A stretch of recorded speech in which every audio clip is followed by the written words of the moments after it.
Hello दोस्तों, नमस्कार। आप लोगों का बहुत बहुत स्वागत है क्राइम स्टोरी टीवी चैनल पर। उम्मीद करता हूं कि आप लोग बहुत अच्छे होंगे। आज की कहानी हमारे पड़ोसी देश चीन से है। ये कहानी है एक ऐसी अंधेरी रात के एक ऐसे बस सफ़र की है जिससे कई सारे रहस्य जुड़े हुए हैं। और इस घटना के बाद कई लोगों ने तो रात में सफ़र करना ही बंद कर दिया था। और ख़ासकर इस रूट पर कहानी शुरू होती है चीन की राजधानी बीजिंग से कुछ किलोमीटर दूर युआनमिंग युआन बस टर्मिनस से 14 नवंबर 1995 की देर रात एक बस युआन में युआन बस टर्मिनस से निकलती है। ये बस उस रात की आखिरी बस थी और इस बस का जो आखिरी स्टॉपेज था वह शियांगशेन, जिसे कि फ्रैग्रेंट हिल्स के नाम से भी जानते हैं। और यह जगह हाइडेन डिस्ट्रिक्ट में पड़ाड़ी रचती है। यूरिनमिंग युआन बस टर्मिनस से फ्रैग्रेंट हिल्स तक का जो सफ़र था वह तकरीबन 16 किलोमीटर लंबा था। और इस बस का जो रूट था उसका नंबर था रूट 7 नंबर 375 है। तो यह आखिरी बस अपने तय वक्त पर बस टर्मिनस से निकलती है। और जब यह बस वहां से निकली तो उसमें उस पर कुछ दो लोग थे, एक तो बस का ड्राइवर और एक लेडी कंडक्टर। इसके तकरीबन 2-3 स्टॉप के बाद यह बस वहीं पर एक बहुत ही मशहूर जगह समर पैलेस उसी के एक बस स्टॉप पर रुकती है। उस बस स्टॉप से बूढ़ी महिला, एक 20-22 साल का एक जवान लड़का और एक यंग कपल बस में सवार होते हैं। जो यंग कपल था वह दोनों ड्राइवर के पीछे वाली सीट पर जाकर बैठ जाते हैं और जो लड़का था वह दूसरी साइड वाली सीट पर बैठ जाता है बस के गेट के पास, और वह बूढ़ी औरत उस लड़के के पीछे वाली सीट पर ही बैठ जाती है। इसके बाद यह बस वहां से चल देती है। अब इस रूट नंबर 375 की पूरी बस में कुल मिलाकर 6 लोग थे। ड्राइवर और लेडी कंडक्टर को मिलाकर अपने तय रूट के हिसाब से अपनी मंजिल की तरफ बढ़ रही थी। जिन रास्तों से यह बस गुजर रही थी वह शहर का बाहरी इलाका था और उन रास्तों में इस बस के अलावा और कोई दूसरी गाड़ी नजर नहीं आ रही थी। चारों तरफ बिल्कुल खामोश थी क्योंकि आधी रात हो गई थी। उस खामोशी में सिर्फ उस बस के इंजन की आवाज सुनाई दे रही थी। और क्योंकि नवंबर का महीना चल रहा था तो ठंड भी बहुत ज्यादा थी। उसके बाद जब 2-3 बस स्टैंड गुजर गए तो बस ड्राइवर को अंधेरे में खड़े 2 लोग नजर आते हैं जो कि बस को रोकने के लिए हाथ हिला रहे थे।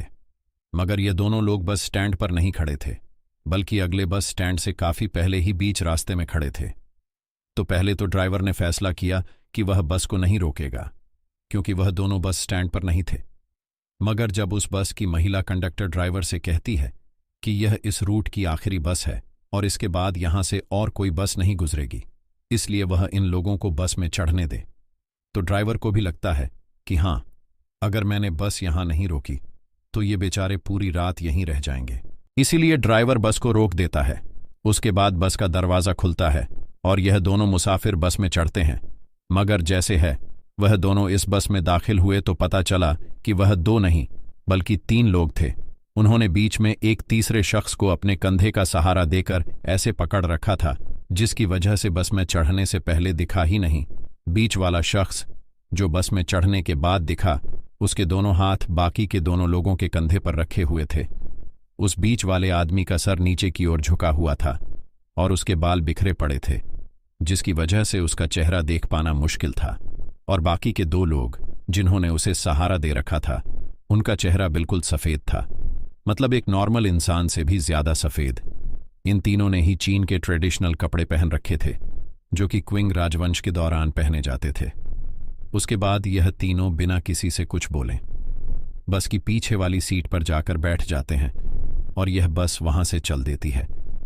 मगर इन तीनों को देखकर बस में बैठे बाकी के पैसेंजर घबरा जाते हैं क्योंकि एक तो आधी रात का वक्त और पहले 2 लोगों का दिखना और फिर अचानक से 3 लोगों का चढ़ना और ऊपर से उनके अजीब से कपड़े, तो इन सब वजहों ने बाकी के मुसाफिरों के अंदर एक बेचैनी सी पैदा कर दी और वो सब घबराकर एक दूसरे को देखने लगे। उस बस की जो लेडी कंडक्टर थी उसने इन लोगों को शांत करने की कोशिश की और कहा कि हो सकता है कि यह तीनों किसी नाटक वगैरह में काम करते हैं और बस पकड़ने की जल्दी में अपने कपड़े उतारना भूल गए हों, इसलिए आप लोग घबराओ मत। उस महिला कंडक्टर की बात सुनकर वह लड़का और यंग कपल तो शांत हो जाते हैं, मगर वह बूढ़ी औरत शांत नहीं होती और वह बार बार पीछे मुड़कर उन तीनों को देखे जा रही थी। इसके 2-3 स्टॉप के बाद वह जो यंग जोड़ा बस में बैठा था उनका स्टॉप आ जाता है तो वह बस से उतर जाते हैं और फिर यह बस अपनी मंजिल की तरफ चल देती है।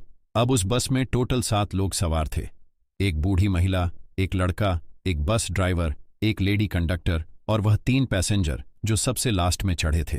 बाहर ठंडी हवाओं का शोर सुनाई दे रहा था और बस के अंदर वह लेडी कंडक्टर और बस ड्राइवर एक दूसरे से हंसी मजाक कर रहे थे।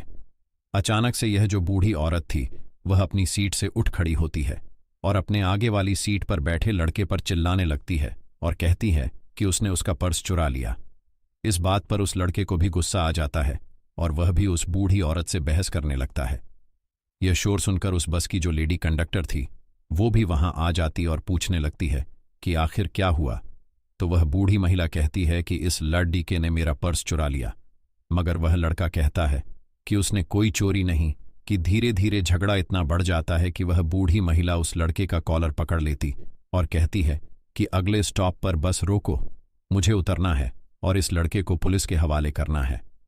वह लेडी कंडक्टर उस बूढ़ी औरत को शांत करने की बहुत कोशिश करती है, मगर वह किसी की नहीं सुनती और अपनी बात पर अड़े रहती है कि अगले स्टॉप पर उस लड़के को पुलिस स्टेशन लेकर जाएगी। आखिरकार बस का ड्राइवर अगले स्टॉप पर बस को रोक देता है। जैसे ही बस रुकती है वह बूढ़ी महिला उस लड़के का कॉलर पकड़कर खींचकर बाहर लाती है और फिर वह बस वहां से आगे चली जाती है। अब वह बस तो चली गई, मगर जब वह लड़का चारों तरफ देखता है तो ना तो उसे कोई पुलिस स्टेशन नजर आता है और न ही कोई दूसरा इंसान। चारों तरफ बिल्कुल अंधेरा था। इसके बाद वह गुस्से से उस बूढ़ी औरत से बोलता है कि तुम्हारे झूठे इल्जाम की वजह से मेरी आखिरी बस छूट गई और इसके बाद कोई दूसरी बस भी नहीं है। यह तो मैं अपने घर कैसे जाऊंगा? यहां तो कोई पुलिस स्टेशन भी नजर नहीं आ रहा। तो वह बूढ़ी महिला उससे कहती है कि यहां कोई पुलिस स्टेशन नहीं है और मैंने तुम्हें या किसी पुलिस स्टेशन ले जाने के लिए नहीं उतारा, बल्कि मैंने तुम्हारी जान बचाई है। वह बोली कि मेरे पास और कोई रास्ता नहीं था और मुझे तुम्हें इस तरह उतरना था कि किसी को कोई शक ना हो। उस बूढ़ी औरत की यह बात सुनकर वह लड़का सोच में पड़ जाता है और कहता है कि तुमने मेरी जान कैसे बचाई? तो वो औरत बोलती है कि तुम्हें वो 3 लोग याद हैं जो सबसे आखिरी में बस में चढ़े थे। तो लड़का कहता है हाँ याद है, थोड़े अजीब से थे। तो वह बोली कि जब से वह बस में चढ़े थे तभी से मुझे कुछ अजीब से लग रहे थे, इसलिए मैं बार बार उन्हें पीछे मुड़कर देख रही थी। इसी बीच एक बार खिड़की से तेज हवा बस के अंदर आए और उनके कपड़े हवा में उड़े तो मैंने देखा कि उन तीनों के पैर गायब थे और मुझे पक्का यकीन है कि वह तीनों इंसान नहीं थे। मुझे अपने साथ साथ तुम्हारी भी जान बचानी थी, इसीलिए मैंने तुम पर झूठा इल्जाम लगाकर बस से उतार दिया। जैसे ही यह बात उस लड़के ने सुनी उसके पसीने छूट गए। उसके बाद यह दोनों थोड़ी दूर आगे एक पुलिस स्टेशन था, वहां गए और इन 3 रहस्य लोगों के बारे में बताया। और जब उस बूढ़ी औरत ने यह बताया कि उन तीनों के पैर नहीं थे तो पुलिस को लगा कि वह मजाक कर रही है और यह उसका वहम हो, और फिर पुलिस ने दोनों को अपने अपने घर भेज दिया। उसके बाद 14 नवंबर 1995 की वो रात बीत गई। अगले दिन 15 नवंबर को एक चौंकाने वाली चीज हुई। पता चला कि रूट नंबर 375 की जो आखिरी बस yuan Ming yuan bus terminus से निकली थी और जिसे फ्रैग्रेंट हिल्स पहुंचना था, वह बस फ्रैग्रेंट हिल्स के बस डिपो पहुंची ही नहीं। मतलब कि जिस बस को 14 नवंबर की रात को ही बस डिपो पहुंच जाना चाहिए था वह बस अभी तक गायब थी। और ना सिर्फ बस, बल्कि उसके साथ साथ बस का ड्राइवर और लेडी कंडक्टर भी गायब थी। इसके बाद बस डिपो वालों ने पुलिस के पास उस बस की मिसिंग रिपोर्ट लिखवाई। अब जैसे ही पुलिस को पता चला कि रूट नंबर 375 की वह आखिरी बस गायब हो गई है, तब उन्हें वह बूढ़ी महिला और वह लड़का याद आया। फिर उन दोनों को पूछताछ के लिए बुलाया गया और उन्होंने फिर से वही कहानी दोहराई, पर इस बार पुलिस ने उनकी बातों को सीरियस लिया और बहुत ढंग से सुना। मगर कहीं से यह बात मीडिया में लीक हो गई और देखते ही देखते रूट नंबर 375 की बस गायब होने और उससे जुड़ी यह कहानी लोगों में आग की तरह फैल गई। लोग इसको लेकर तरह तरह की बातें बनाने लगे। इधर पुलिस भी उसकी तलाश में जुटी थी, मगर उन्हें कोई कामयाबी हाथ नहीं लग रही थी और इसी खोज में 2 दिन बीत गए और 17 नवंबर आ गया। 17 नवंबर 1995 को पुलिस को म्यून रिजर्वॉयर में एक बस पानी के अंदर डूबी हुई मिलती है। उसके बाद क्रेन से बस को बाहर निकाला जाता है और जब बस बाहर आती है तो पता चलता है कि वही रूट नंबर 375 की आखिरी बस है जो 2 दिन से गायब थी। फिर जब बस को खंगाला गया तो उसके अंदर से 3 लाशें मिली, एक बस ड्राइवर की, एक लेडी कंडक्टर की और एक उस शख्स की जिसे उन दोनों रहस्यमयी इंसानों ने बीच में सहारा देकर पकड़ा था, जिसके बाल बिखरे हुए थे। अब पुलिस को यह बस तो मिल गई, मगर इसने इस कहानी को सुलझाने की वजह और उलझा दिया, क्योंकि जो 3 लाशें उस बस में मिली वह बुरी तरह सड़ चुकी थीं और ऐसा लग रहा था जैसे इनकी मौत कई दिन पहले हो चुकी है, जबकि सिर्फ 2 दिन पहले ही यह बस और यह लोग गायब हुए थे। 2 दिन के अंदर ही बॉडी इतनी डिकम्पोज्ड हो जाए, ऐसा पॉसिबल ही नहीं था। गर्मी अगर बहुत ज्यादा भी हो तब भी 2 दिन में लाश इतनी नहीं सड़ या छिद सकती। और खैर, उस वक्त तो नवंबर का महीना चल रहा था और उन दिनों रात के वक्त वहां का तापमान कभी कभी तो माइनस में भी चला जाता है। दूसरा कि जहां पानी में डूबी हुई मिली वह जगह फ्रैग्रेंट हिल्स से तकरीबन 100 किलोमीटर दूर थी। जब यह बात बस डिपो में बताई गई तो उन्होंने कहा कि यह पॉसिबल नहीं है कि वह बस 100 किलोमीटर और आगे तक चली जाए, क्योंकि इसमें इतना डीजल ही नहीं था। यह बात सुनकर पुलिस वाले और हैरान हो गए। उसके बाद यह चेक करने के लिए कि बस में डीजल है या नहीं, उन्होंने उसका फ्यूल टैंक खोला, मगर जैसे ही पुलिस ने फ्यूल टैंक खोलकर देखा तो पूरा फ्यूल टैंक ताजे खून से भरा हुआ था और यह बहुत अजीब चीज थी। इसके बाद पुलिस ने सीसीटीवी कैमरे खंगाले तो पता चला कि जहां से वह बूढ़ी औरत, वो लड़का बस से उतरा था, वहां तक तो ये बस कैमरे में दिखी, मगर उसके आगे यह बस किसी भी कैमरे में कैद ही नहीं हुई। और क्यों कैद नहीं हुई, इसका जवाब किसी के पास नहीं था। उसके बाद यह छानबीन ऐसे ही चलती रही, मगर इसका कोई फायदा नहीं हुआ। आज 2024 में इस घटना को हुए तकरीबन 29 साल बीत चुके हैं, मगर आज भी इन 4 सवालों के जवाब किसी को नहीं मिले। पहला, कि वह जो 3 रहस्यमयी लोग बस में सवार हुए थे वह कौन थे। दूसरा, कि बिना डीजल के वह बस आगे 100 किलोमीटर दूर कैसे चली गई, क्या वह बस डीजल के बजाय खून से चली।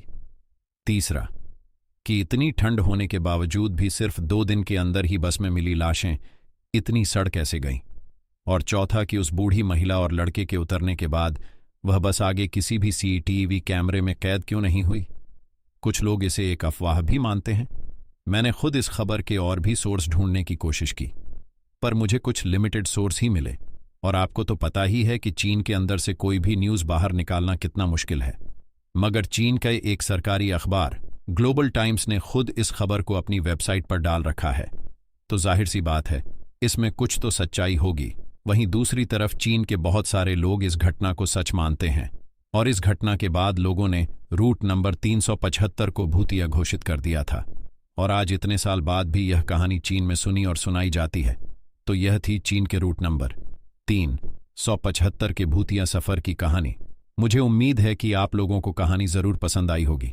अगर आपको कहानी पसंद आया हो तो इसे लाइक करें और कमेंट करके बताएं कि आपको कहानी कैसी लगी, और इसे ज्यादा से ज्यादा शेयर करें और चैनल को सब्सक्राइब करके बेल आइकन को जरूर दबाएं ताकि आप मेरे कोई भी कहानी मिस ना करें। मैं आपसे मिलूंगा अगली कहानी में, तब तक के लिए अपना ख्याल रखिए। Thank you very much.